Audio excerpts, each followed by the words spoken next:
নমস্কার বন্ধুরা, তোমরা সবাই কেমন আছো? রাধা অষ্টমীর অনেক অনেক শুভেচ্ছা জানাচ্ছি তোমাদেরকে। আজকে রাধা অষ্টমী, তো আমাদের বাড়িতে ছোটো মোটো একটা রাধা অষ্টমীর পুজো হচ্ছে। আমি ভাবলাম জন্মাষ্টমীর যেহেতু ব্লগ করেছি, তাহলে রাধা অষ্টমীর ব্লগটা না করলে কিন্তু এটা স্বার্থপরগিরি হবে। তাই ভাবলাম রাধা যাতে খারাপ না পাই, সেই জন্য আমিও একটা রাধার জন্মাষ্টমীর ব্লগ ছোটো মোটো করে করেই ফেলছি। আমার গালি দেখেছি কী এটা ভগবান জানে, মুছে নিয়েছি। এখন আমরা সবাই মিলে পুজোয় বসবো তিলক শিলক কেটে। তো চলো দেখি আগে মা ওখানে কী করছে, সাজাচ্ছে মনে হয়, চলো। আর এদিকে দেখো মা এখানে শুরু করে দিয়েছে পূজার আয়োজন। এখানে ঠাকুরকে রেখে দিল, এখানে স্নান করানো হবে ঠাকুরকে। আমাদের অ্যাকচুয়ালি রাধা নেই, তো ফটো দিয়েই আমরা পুজো করবো। ঠাকুর রাধাকৃষ্ণ যার কি ফটোটা, সেটা দিয়েই করবো।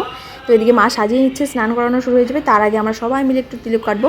তোমাদেরকে আগে ভোগটা দেখিয়ে দিচ্ছি কী কী ভোগ হয়েছে। এদিকে মা এদিকে সব রান্না করেছে, যেরকম কি লুচি টুচি যত কিছু লাগে, তালের বড়া, এদিকে প্রসাদ, ফল প্রসাদ, মিষ্টি আর পায়েস টায়েস। এদিকে ফুল দেখো কি সুন্দর একটা ফুল আনছে, গাজরা এটা।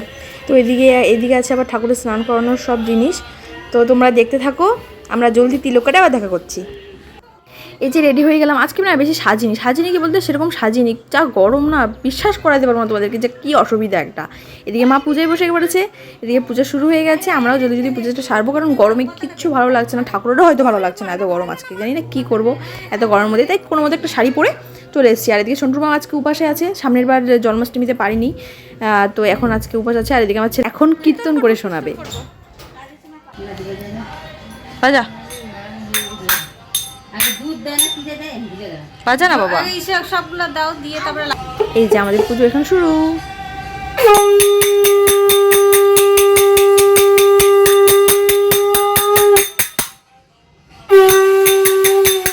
যাও না একটু গায়ের মধ্যে, ভিজলে ভিজবে।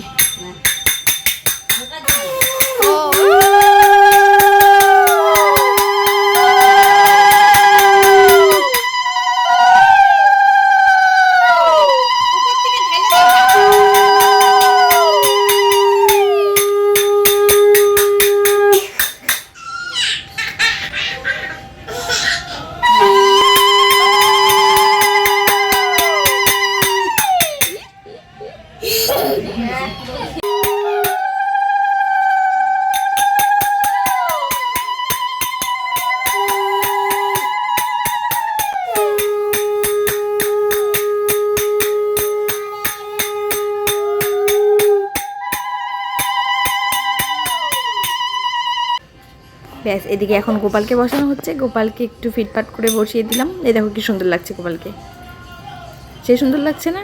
আরও মা এখন ফুল টুল দিয়ে ধরো পুরোটা সাজাবে, আরও সুন্দর লাগবে। তারপর পুজো কমপ্লিট করব আমরা আস্তে আস্তে। দেখো কি সুন্দর লাগছে গোপালকে। আর এদিকে সব ভোগ ঠোক রেডি। আর এদিকে আমার ছেলেটা দেখো,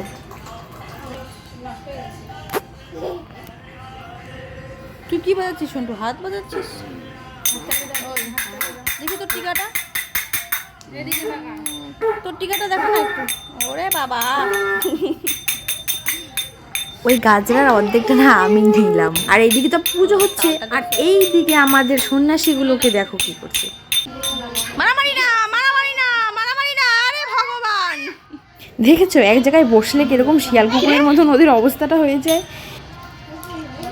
তাই তাই তাই, হ্যাঁ। এই যে দেখো পুরো ঠাকুরকে কি যে সুন্দর লাগছে, তাই না বলো? আর ঠাকুরের অর্ধেক মালাটা না আমি একটু হাতে নিয়েছি, আমার খুব ভালো লাগে এগুলো ফুল।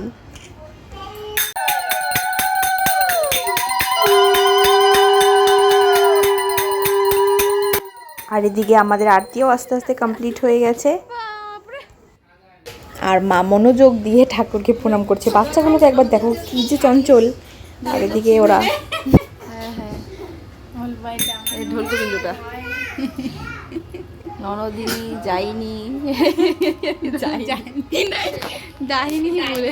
তো আমাদের পুজো জলদি কমপ্লিট হয়ে গেছে। এখন এটা আমার শ্বশুর, সবাই একটু ছবি তুলবে শ্বশুর। আর এদিকে আমার ভাস্তি, আর এদিকে হলো আমার ছেলে। এদিকে ভাগনা চলে গেল ছবি তুলবে বলে, সবার সঙ্গে একটা সবার একটা জয়েন্ট ছবি তুলবো।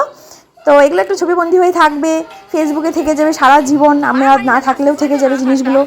তো আশা করি তোমাদের ব্লগটা খুব ভালো লাগছে। যদি লেগে থাকে তো লাইক করে দিও, একটা কমেন্টে জানিও। আর সবাই ভালো থেকো, খুশি থেকো। আবার জলদি দেখা হবে একটা অন্য কোনো ব্লগে। তো আজকের জন্য বাই বাই, এতটুকুই থাকলো, জলদি দেখা হবে।